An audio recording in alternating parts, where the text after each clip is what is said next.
Hello বন্ধুরা, আজকে আমি টমেটো মাছ দিয়ে চাটনি করব। সবাই তো মিষ্টির চাটনি খায়, আমরা ঝাল চাটনি করে খাই লঙ্কা দিয়ে।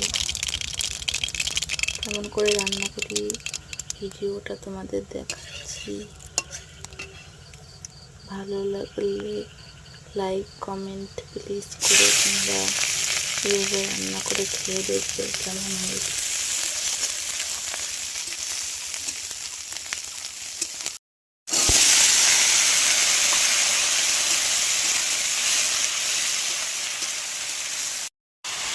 এই এখন হলুদ,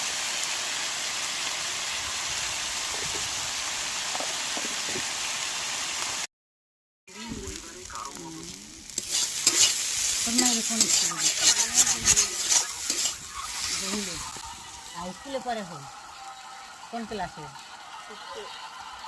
সাইকেলে যায় স্কুলে।